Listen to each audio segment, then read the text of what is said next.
everyone, and welcome to Episode 3, the making of the third novel in the Faith Chronicles, Book 3, Faith 70 times 7, a true story based on the life of the first woman ordained in the Louisiana Presbytery before 1920. You know, I'm glad you're joining me today because life kind of starts to really take on more meaning as far as history is concerned as you grow older and older in life. Have you ever looked in your garage and you saw boxes after boxes of old leather jackets from your football days or, a broken fishing pole that's just sitting up on the shelf gathering dust, spider webs? And your wife or your husband hollers at you that says, hey, we need to get rid of some of this stuff in this garage. You're keeping everything, all these keepsakes. Well, that broken rod my grandma and grandpa gave me, I still remember going fishing at the Hopper Hole, as it was called, outside of Eagle Lake, Texas. And I caught my very first fish with that rod and reel. Well, I can't part with it. I can't get rid of it because it's history.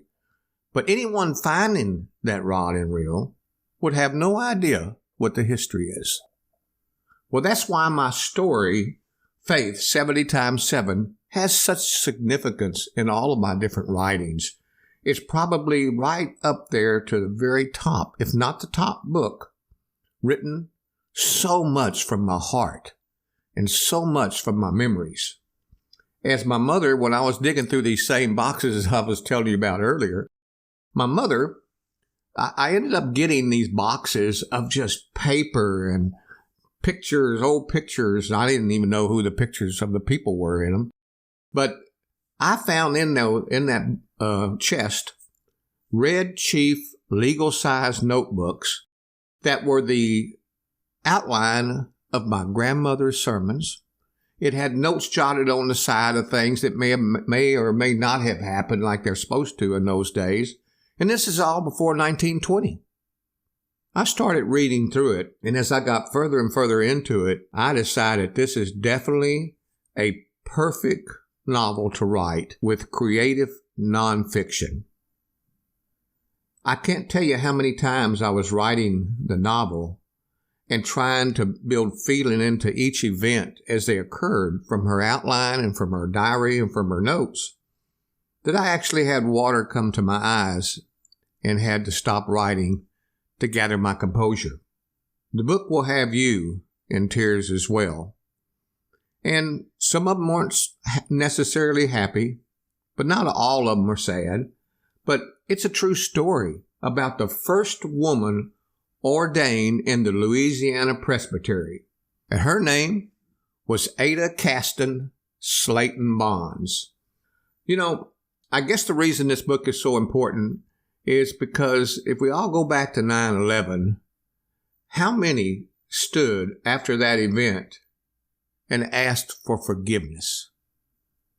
Forgiveness to the terrorists or for the terrorists that crashed their planes into the World Trade Center.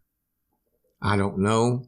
I fought with forgiveness, and then the more and more I fought with it, I asked my daughter's father-in-law, who is a Baptist minister, how do we find forgiveness for those people, those terrorists?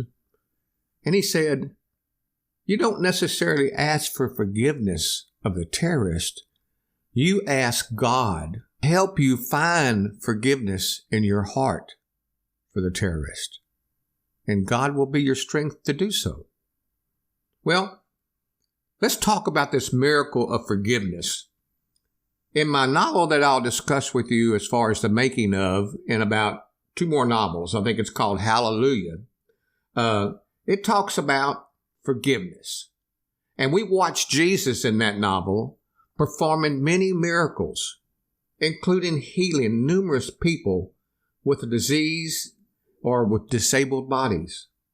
But wait, his greatness or greatest miracle of all was the healing of people's souls, the forgiveness of sin. The Reverend Caston Slaton Bonds, my grandmother, found at a very early age playing church down along the Red River outside Caston, Louisiana, showed that the need for forgiveness is universal. She began playing church when she was only 8 years old with her baby sister Bert, or actually her real name was Alberta, but they called her Bert for her nickname, and they played church down there. And she had her baby brother play church with them. When Ada was 15 years old, she married and began consumed by the teachings of the Bible. For a few years, she fought for the right to be heard in her path that God had assigned for her, to be the first lady of the cloth for the Cumberland Presbyterian Church. At only 18 years of age, while giving moving sermons across North Louisiana, the Ku Klux Klan, number 60, protected her from harm and said she represented pure womanhood. The title of the book, Faith 70 times 7, has been a must-read for people who are trying to find forgiveness in their hearts for someone who has been abusive. I would like to preempt the making of my third novel by quoting 2 verses from the King James Version of the Bible that this novel is all about. They come from Matthew chapter 18, and they're verses 21 through 22. Then came Peter to him and said, Lord, how oft shall my brother sin against me, and I forgive him? Till 7 times? And Jesus said to him, I say not unto thee till 7 times, but until 70 times 7. I will speak in a short while upon Ada's fight against the male-dominated General Assembly of the Presbyterian Church. But before I do so, I found this in her diary, and it's something, if you talk to a lot of ministers, they said they had a calling. And when Ada was asked about her calling, she happened to have written it down in one of her notebooks. And I find it quite interesting. She said she had a dream, and her divine call came to her in 1914. And it says, I was standing on a high cliff. I had climbed a mountainside that was treacherous and clinging to the rocks and whatever I could catch hold of. I thought my feet would slip and I would almost fall, but suddenly another rock would reclaim my hold. Almost giving out with my struggle, I reached up to a safe place on the mountainside. Then someone would say, Hold on, Ada. You'll make it. You'll make it. Finally, I reached the top, and I gazed below and saw a multitude of people gathered around the mountain. Someone would say, Ada, preach to the people. Preach to the people. I began telling them about Jesus and his power to save. I continued to sleep that evening in my bed, and in my mind, these dreams continued to go through. I awoke and was thoroughly convinced of what God wanted me to do. My grandmother, known as the Reverend Mrs. Ada Caston Slaton Bonds, was one of the most colorful ministers ever produced by the great Cumberland Presbyterian Church. Beyond a doubt, she overcame more adversity and passed through more heartaches than any minister ever known to preach the whosoever will gospel. Miss Ada, as she was affectionately called, possessed countless prodigies. By way of the quarters of her ministerial career, she helped shape so many lives and mold the character of a great number of young ministers. Still today, they rise up and call her blessed. You know, every year when it gets near Christmas, and I don't know if it's because I just love the Christmas holidays at my grandmother's house, and I loved going to church, and I loved listening to her preach. She was one evangelical minister, and just wonderful. You have Jesus in your heart when you sit out there and you listen to her preach. Well, every Christmas, I still think of my grandma, and I reflect upon the memories of attending the old Bethany Cumberland Presbyterian Church. I also reflect upon my novel, the one I'm talking about now, Faith, 70 times 7, and remember how Ada had a calling from God to preach His word at a very young age. Gosh, what can I say? What can I say? Ada fought such great odds of ever becoming that first ordained woman of the cloth in the early 1900s because of an all-male General Assembly. A woman to preach in the Cumberland Presbyterian Church? I don't think so. Well, no matter which elder or which minister she would talk to, the conversation about God and gender would come up.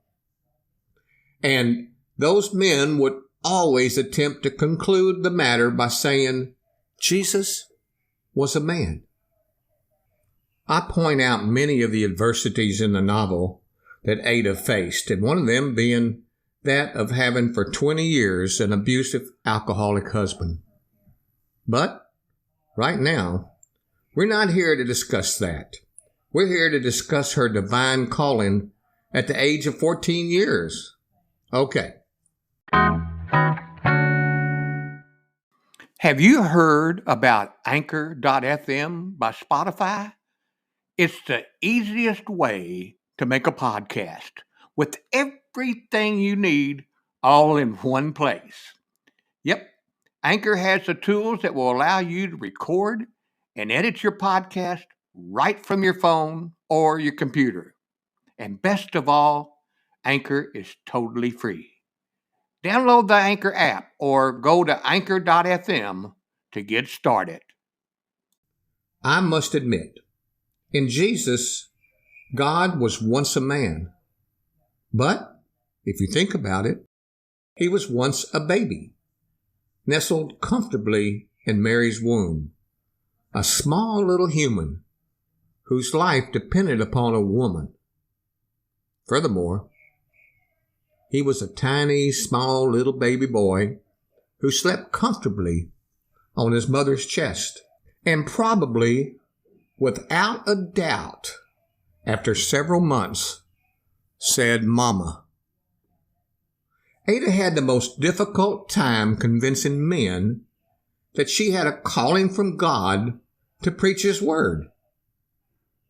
Over 200 ministers in the General Assembly said, how could she have a calling from God to preach the word? She's a woman. The one thing Ada never let go of, though, during this whole time, was her faith. When Jesus grew up into a man and later was crucified and buried and forgotten about by men, it was no other than the women who came to His cave. And it was the women who saw Him first at the resurrection. And was it not the women that spread the word of joy across the countryside? For those who follow my podcast, you already know that I try to do as much as I can with feeling when I'm writing the taglines or the descriptions of certain events, to put as much feeling into my words as possible in the novel. I can still see my grandmother standing. Now just imagine this.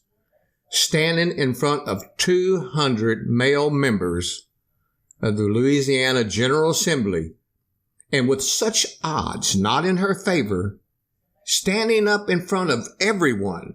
And she did this, by the way. And she said, "Gentlemen, like it or not." And she stopped talking for a moment and stared up at the ceiling. And then she continued saying, God needs women for friendship, for assisting in church matters, for the work of redemption, and yes, to be ordained and preach his word just like all of you 200 men in this General Assembly. Now, what I just said were her exact words, because I found it in those legal red sheaf notebooks, handwritten over the side in her notes on a sermon outline she was doing. Well, I know I've been rambling on and on here about forgiveness and about my grandmother and her adversities, but the one thing that I really want to do is, as I always do, is I pick out something in my novels that's lightning, kind of interesting. And as I always do, here is a snippet of an interesting sermon that Ada presented to her congregation in 1932. There was a pause in Ada's delivery, and the congregation quieted in anticipation of Ada's emphatic message. The scripture reading today is from John chapter 14. Let not your heart be troubled. Ye believe in God, also believe in me. In my Father's house are many mansions. If it were not so, I would have told you. I go to prepare a place for you, and if I go and prepare a place for you, I will come again and receive you unto myself, that where I am, there ye may also be. She stopped. She looked around the congregation. A lot of folks out there focusing on Ada. And she began her sermon. Do you always get up on the right side of the bed in the morning? Ada paused for a moment and gazed directly into the eyes of one of the attentive worshipers. Now, be truthful with yourself. You eat breakfast, you head out the door to work, to play, or do whatever your busy schedule calls for during the day. Does your day start and end with every time you turn around something goes wrong? It doesn't make any matter. The day just continues to get worse and worse and backfires on you like a Model T can do when you crank the engine and the crank suddenly flies back, almost breaking your arm. You might even stop for a moment and try to avoid further problems, but everything just keeps coming downhill. She patted her forehead with a handkerchief as perspiration built in the sanctuary, which was only cooled by the turning fans in the room. I'm convinced every one of us here today has had a day like that. We walk up to someone and say, I got up on the wrong side of the bed this morning. Ada walked back and forth away from the pulpit, while many in the congregation could be heard lightly laughing. Her mannerisms, while she paused her narrative, draw brief smiles. I had one of those days in Mansfield about a week ago. My sister and I were shopping at a department store downtown. My legs were starting to hurt a bit, so I decided to go out on the sidewalk and eat a banana I bought at the Mansfield grocery store. I sat down on the bench and conveniently placed in front of the store. I leaned over to look in my bag, where I had just purchased some clothes to admire the wonderful colors of the material. I took a long, deep breath and let it out slowly and began to relax. Whew. All that shopping really made me hungry. I decided it was time to eat my banana. A man walked up and sat down. No matter. He smiled and nodded his head hello. Anyhow, I began to reach for my banana and the man beat me to it. He began to peel my banana, broke off a piece, and enjoyed a bite of my banana. Well, as you can imagine, I watched him eat the first bite of my fruit and was amazed at his gall. I know my mouth was wide open. I looked at him, and he looked at me, but we didn't exchange remarks of any kind. Ada paused and glanced upward. Her mouth was pursed slightly open and loose. Her eyes fell on a small red-billed fire finch that called the sanctuary its home for the day. Ada smiled and continued. Okay, you can have an envision. Here I sit, relaxing and looking forward to eating my banana. I haven't eaten for a long while. My stomach was growling, and I was hungry. Well, I reached over, picked up the banana, lowered the peeling, and broke me a bite off. I stuck it in my mouth and started chewing, staring at him the whole while I was eating. Then he reached over and broke off another piece and commenced eating. Many in the congregation were laughing throughout as Ada was using her hands describing the peeling and gobbling of her banana. Her mannerisms coincided with her delivery of the message in ways that one couldn't help but laugh. Well, Ada continued, my day was not going as planned. It seemed like this was just one more thing that was going wrong. The man stood up, turned, and stared at me for a moment and walked away. It wasn't long after that he returned to the bench, still not speaking a word. He went and bought another banana and pulled some of the peeling down, broke off a chunk, and ate the large piece in one bite. She shrugged her shoulders to hide her confusion. All right, I guess you might be saying, do unto others as you would have them do unto you. I simply couldn't sit there and let him eat his entire banana by himself. I reached over, pulled the peeling down, and broke me off a piece. The same thing happened as we both sat, not saying a word. When the banana was finished, the man picked up the peel, threw it in a nearby trash can, and marched away. Ada was simply too startled by this audacity to offer any comment whatsoever. My sister Bert sauntered out of the grocery store and came and sat down beside me. She pulled out a new dress she had bought. She showed it to me, and my day was not going well at all, and I was still furious over what that man did. Bert could see the distance in our conversation. She said, Ada? Hello? Hello? Where are you? She stared at me, baffled by my lack of response. I was not going to dwell on the problem and didn't respond. I opened up my purse, reached in to get my handkerchief out, and to my unbelieving eyes and embarrassment, there, lying in the bottom of my handbag in all its glory, was my banana. Ada paused as the entire congregation bursted out into laughter.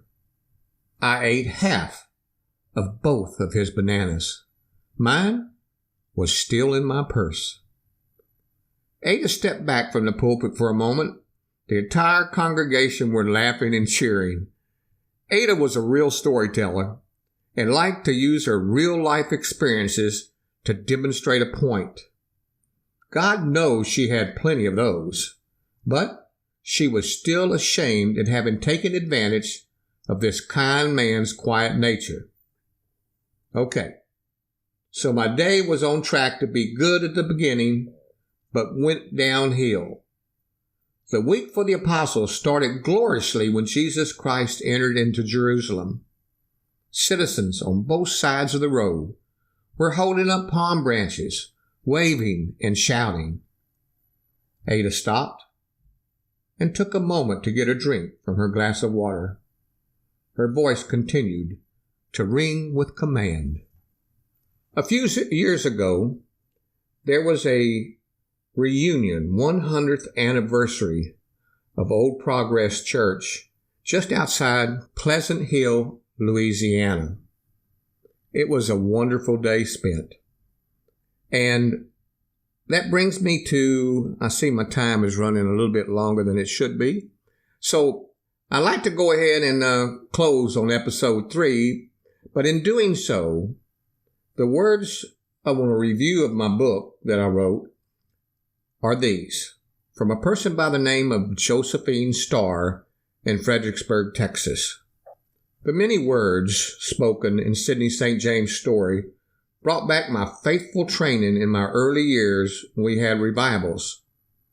Miss Ada truly showed her parishioners that yes, Jesus is in this place.